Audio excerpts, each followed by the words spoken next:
What is a country supposed to do when it faces a military that overwhelms it in sheer size? That's the question Ukraine has spent the last 3 years answering in its war against Russia, and it surprised the world time and time again with its innovations. Ukraine has showcased, for instance, just how useful drones can be against a much larger force. It's created intelligent defenses that have sapped Russia's manpower advantage and left its opponent's military a shadow of its former self. And now, it's come up with an idea more brilliant than any it's had before.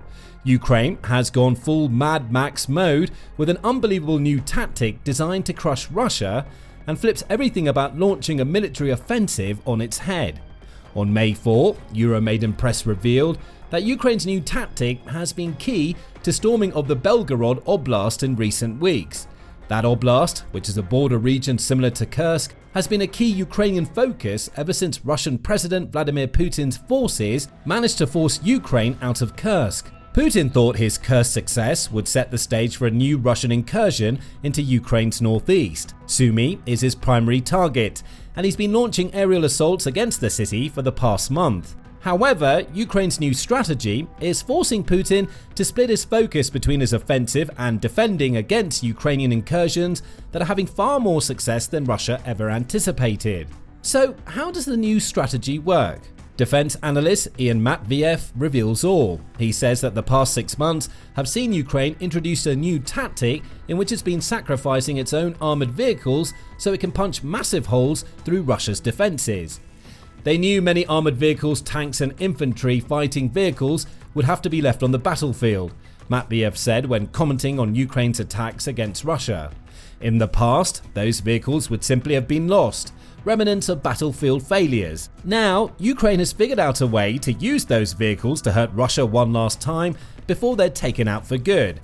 Think of it like Ukraine paying a price in blood for its successes. Scratch that. Putin pays the price in blood whenever he gains territory, as revealed by the fact that his military has lost over 963,000 people since he started his invasion. In exchange, Putin has just 20% of Ukraine's territory, creating a loss rate of over 48,000 soldiers per percent of Ukraine gained. Ukraine isn't doing that. It's sacrificing engine oil, not blood, and Ukraine's tactic is delivering success in the most unexpected of places. Rather than losing people, Ukraine is trading small amounts of the expensive Western equipment it's receiving from its allies to take Russian territory in cases where traditional tactics either haven't or couldn't work. The specifics of Ukraine's new strategy will be addressed in a moment. But first, a little combat math. In a land war, the traditional way to take territory has always been to employ the 3-to-1 rule. The rule is simple. To take territory from an opponent, a ground force must bring 3 times the number of soldiers and equipment than its opponent has to a fight. In Russia's case, that would mean bringing 300 soldiers to a Ukrainian fortification manned by 100 soldiers. There's a good reason for this rule. A defending military has time to set up defenses before an attacker arrives. Those defenses could range from landmines and artillery positions to simple delaying equipment, such as barbed wire and dragon's teeth intended to stop tanks.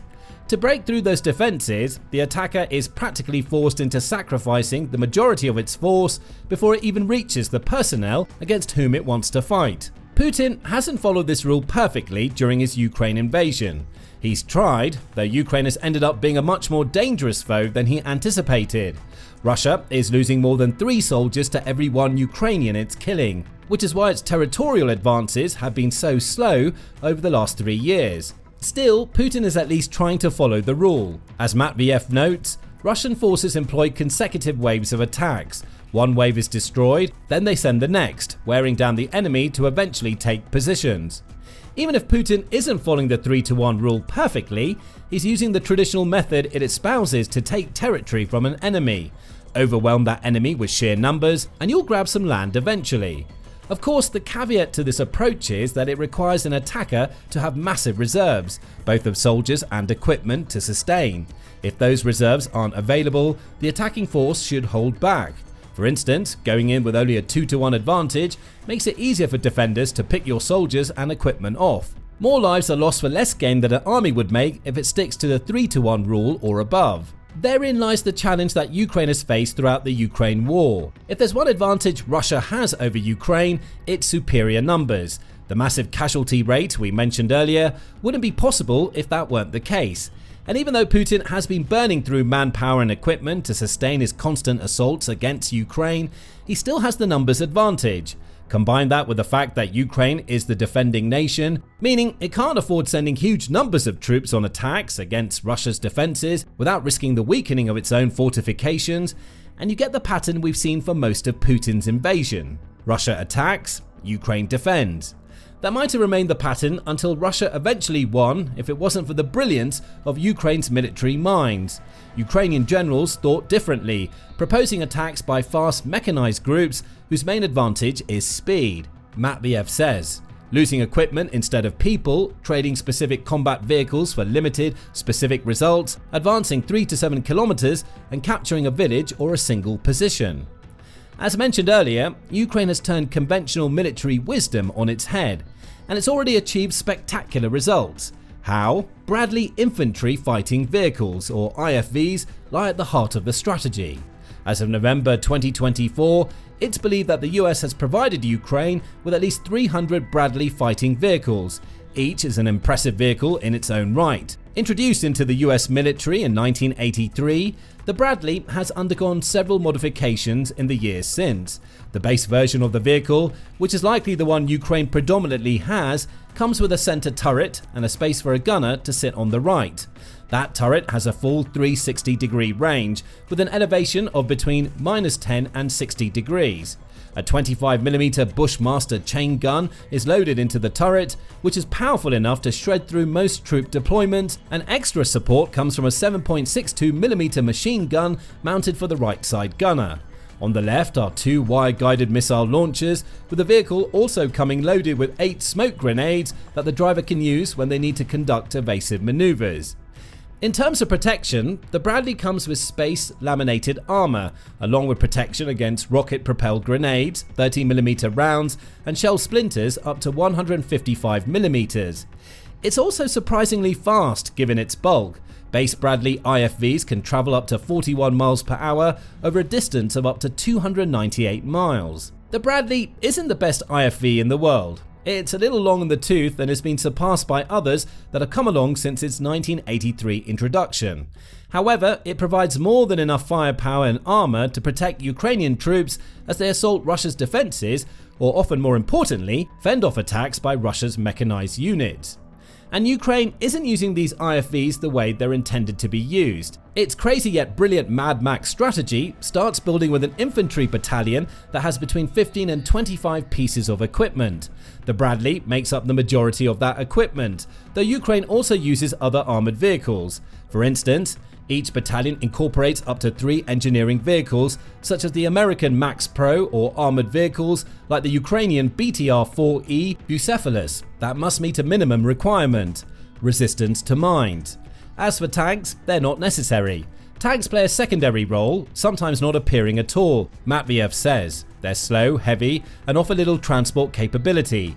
The transport function comes first. In other words, speed is key to Ukraine's Mad Max strategy. The main task is rapidly moving infantry into the attack area and, if possible, providing fire support. That's why the Bradley is Ukraine's #1 choice with these assaults. The vehicles can carry up to 6 soldiers, along with their 3-person crews. If you have a dozen Bradleys, you get 72 soldiers you can transport into an attack area very quickly. But the Bradleys don't come immediately. First, Ukraine uses its small collection of engineering vehicles to clear minefields lying in the Bradley's path, along with taking out any concrete barriers that may impede the IFV's progress. It's here that the first sacrifices happen. Ukraine usually loses a couple of its engineering vehicles when making its mine-sweeping passes, an acceptable loss given what comes next. The Bradleys follow when the engineering vehicles have completed their task. Each has some mine resistance, allowing the infantry being carried to survive if their IFV gets caught in a blast by a mine the engineering vehicles missed. Those troops can then proceed to the attack area on foot, though the majority make it to where they're supposed to be going in the Bradleys. The Bradleys that were hit by mines usually get left behind. Ukraine sacrifices them to get its troops where they need to be. The real attack starts once Ukraine has used its armoured vehicles to break through the Russian lines. The armoured column of Bradleys race toward their objective, ideally using a road but traversing open fields if they have to. The IFV's speed comes into play here, making it difficult for Russian drones or artillery to hit the IFVs while they're in motion. That doesn't stop Russia from trying to stop them. Drones will be deployed, and some of the Bradleys will get taken out. Their armour typically protects the soldiers though, who abandon their vehicle and start charging toward the Russian position on foot. The Bradleys that make it through push toward their target, where the remaining infantry disembarks. Any Bradleys that survive are sent back to base, the rest are left behind. It's a straight-ahead charging tactic that seems insane to the majority of military observers. However, it's a tactic Ukraine has used multiple times in Belgorod and Kursk. Its success all comes down to how Russia arranges its border defences. By relying on minefields while fortifying territory with minimal number of troops, Russia gives Ukraine the opportunity to break through using a speedy strategy that allows for the occasional vehicle sacrifice. It works, far more often than Putin wants to admit. Any mechanized assault looks similar overall, Matveyev explains. But the devil is in the details. Those details include Ukraine cleverly selecting poorly guarded border regions that are populated by small numbers of troops. It'll also use the tactic to strike against territory Russia has recently taken, allowing it to take advantage of the limited time Russia has to set up artillery and other defences. Beyond that, Ukraine conducts long-range missile and drone strikes against Russian facilities, all designed to disrupt Russia's supply chains and weaken its fortifications. Combine all of that with the sheer speed of the Mad Max strategy, the fact that this new version of a mechanized column is so small, and the targets Ukraine selects, and the result is a sound strategy. How is this clear? Ukraine keeps on proving that the Mad Max approach works, with the most recent example coming just a couple of days ago.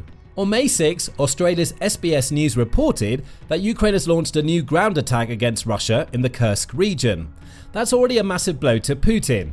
He likely thought he wouldn't have to worry about more strikes in the region after his forces finally expelled Ukraine's troops a couple of weeks ago. As is so often the case, Putin was wrong. Russian war bloggers on Telegram outline what Ukraine did. The enemy blew up bridges with rockets at night and launched an attack with armoured groups in the morning, wrote the RV Voenka Telegram account. The mine clearance vehicles began to make passages in the minefields, followed by armoured vehicles with troops. There is a heavy battle going on at the border. Every element of Ukraine's new Mad Max strategy seems to be at play here. It decimated a key bridge Russia uses to send supplies to its soldiers in Kursk. The mine clearance vehicles then cleared the way for IFVs to drive to the border, with Ukraine's troops then pouring out to engage Russian soldiers directly. And at this moment, the fighting still appears to be ongoing near the Russian village of Tyotkino. If all goes to plan, Ukraine will retake part of Kursk sooner rather than later. Putin shouldn't be surprised. What's being seen in the smaller region of Kursk is simply a repeat of the first time Ukraine used its Mad Max tactic. In August 2024, Ukraine achieved so much success during its initial Kursk invasion because it deployed the Mad Max approach for the first time. The 3-to-1 rule was thrown out of the window in favour of the deployment of small mechanized groups. Those groups struck the border between Russia and Ukraine simultaneously, creating the breaches that Ukraine needed to open a pathway for larger contingents to sweep into Kursk. Ukraine is doing the same in Belgorod. Euromaidan Press says that the husk of a handful of Bradley IFVs lie in the minefields Russia laid to prevent Ukraine from reaching Belgorod. Those minefields clearly didn't work. As the Long War Journal noted in March, Ukraine has already made headway into the Russian oblast. It's focused its attacks on several villages, and its tactics are familiar.